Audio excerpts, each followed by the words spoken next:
Hi, this is Joe. Next to me is Mia. This video is for Religion 212. This video is to clarify common misconception in Islam. By the end of this video, we will hope that you have a better understanding of commonly asked questions. Once again, this is me and Joe. We're behind the camera, so you can't see us. In front of us, we're gonna let him introduce himself and get started. Abdul Rashid. That's Abdul Rashid. And Abdul Rashid, how long have you been a Muslim?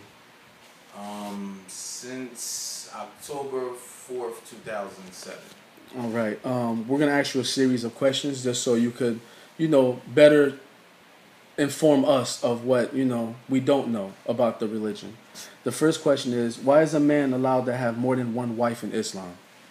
Well, back in the Prophet's days, the Prophet did inform us that it was permissible to have more than one wife, but it came with clear instruction and warning. It is permissible to have more than one wife, which is 4 women, 4 wives. But if you only knew, he instructed us, if you only knew, you would only have one wife, because there's a lot. It entails a lot with having more than one wife. Most men nowadays can't even handle having one, let alone having 4. A lot comes along with this. It wasn't for a lustful reason. It was for more than one people being gathered together in the worship of God. First and foremost, you would have more than one wife, just so it would be more people worshiping God, and the children that would come of this would be God-fearing, God-worshiping people. But it's definitely a lot of warning that comes along with this, because not only do you have more than one wife, you have more than one. You have 4 rents, 4 car notes, 4 car insurance, 4 light bills, 4 water bills. If she decides to go to school, you have 4 college tuitions, and not too many people can even do this. You have to be rich to do this. Exactly. And while you're juggling more than one wife, where's the worship coming in? Because there's a lot of stress coming from this. So your attention would be totally away from what the sole purpose of having more than one wife is in the first place. So it's not something that everybody can do. It's more of you're extremely wealthy and you just have a lot of time on your hands. Exactly. It's accepted, but it's still frowned upon. Okay. Oh, it is. Oh. Okay. Next question is, why does Islam degrade women by keeping them behind the veil? That's the most common question that I get from non-Muslim women. First of all, the women that are covered, they're not forced to cover. We don't force it on them. They like being covered. Muslim men are attracted to it. And this dates back to the Bible days, where God said that if a woman be uncovered, let her head be shaven. Meaning it's like an embarrassment if a woman is not covered. Because imagine a woman walking around with her head shaven bald. That would be embarrassed too. That'd be embarrassing.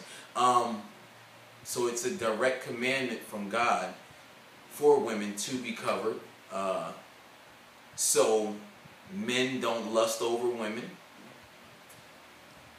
because you can't really lust over somebody you can't see. So that protects the men and that protects the women from any harm or any attention being taken away from your sole purpose on earth, which is to worship God, not to lust over women. Plus, they're protected by the elements of the sun, rain, windstorms in their region where this originated from. They have windstorms daily. So it's a commandment, plus it's a blessing to be covered. So, in other words, it's actually a good thing that you're walking. I mean, the women are kept covered. And also, could you tell us a little bit more about why men walk in front of women? Well, men walk in front of women. This dates back to the days when the prophet was traveling. They were going on crusades. There was war. There was people that were against the prophet and his teachings totally. So to protect women from any oncoming attacks, they were behind the men. They were protected. So it's actually a blessing. It was actually a blessing to be behind any danger. So you would take the hit for her. Yes. Lucky her. Next question. Islam is against idol worshiping. Why do Muslims worship and bow down to the Kaaba in their prayer? We are totally against any idol worshiping or any worship to anything other than God.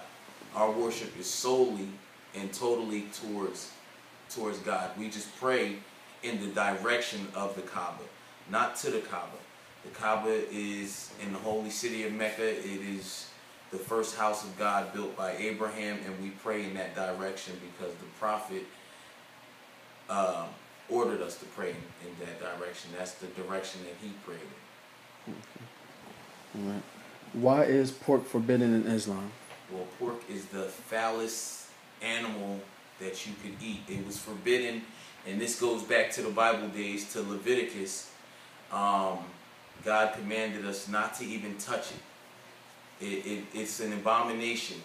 It defiles a man. Even the handling of pork, you're dirty for a certain amount of days. It's forbidden to eat, to handle.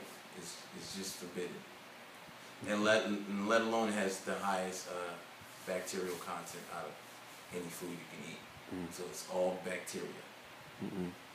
Why do Muslims abuse non-Muslims by calling them kafirs? Kafir. In Arabic, the word kafir means non-believer. We don't abuse them. It's forbidden in Islam to even put your hands on a person. So the abuse is definitely it's forbidden to abuse kafirs. It's really frowned upon to even get in any disputes religiously with people who don't share your same beliefs. But dating back to the Prophet's days, to even back before Jesus or Muhammad, non-believers were not only non-believers, they were physically in disbelief. They would abuse anybody who spoke in any religious manner. So it's definitely dating back thousands of years that we looked at kafirs, which are non-believers, different. And why would you befriend somebody who didn't believe in the Creator? True.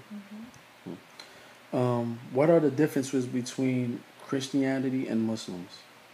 Well, the difference between Christianity and Islam. Oh, and Islam, sorry. The religions are exactly the same. Let me clarify this, and I tell people this all the time. The religions are exactly the same. They started out the same. They started out with the worshiping of one God. Over the years, men have, I don't know if I want to say tampered, but they've changed it around to benefit themselves, and they've added things and taken away things that have no, there's no evidence to support. And the major difference between Christians and Muslims, the religions are the same. We just don't believe in the Trinity, which is worshiping God Himself, God the Son, and God the Holy Spirit. There's only one. And even implying that there's more than one God, you are implying that God needs helpers. He needs intercessors. He needs people to help do His job, which is definitely false, because doing His job is, He only has to say be, and it exists. Okay. So the religions are exactly the same. Well, real Christianity and real Islam are exactly the same. Okay, so pretty much, like I said before, going back some odd hundreds of, I don't know, thousands of years, maybe, if you were just a kafir and you were just walking around and you see a bunch of Muslims and Christians back then, before civilization is what it is today, you couldn't even really tell the difference, could you? Well, if you went overseas, Christian men dress just like Muslim men. Christian women dress just like Muslim women. Today.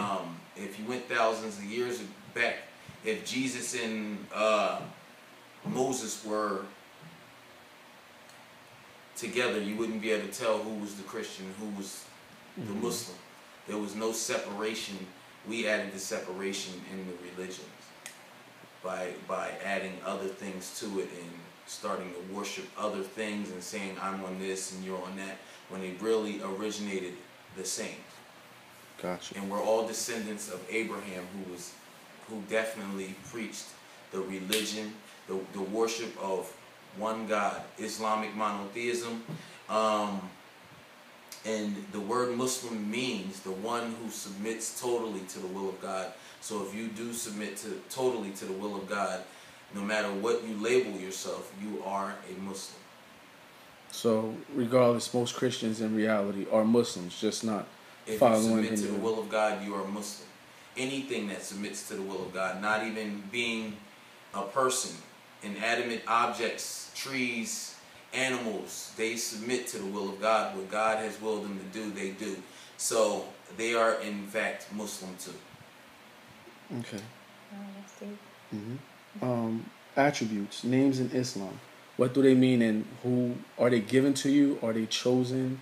How does that come about? Well, your name is given to you as, it's actually a badge of honor to have your name. It describes what you represent, what characteristics you have.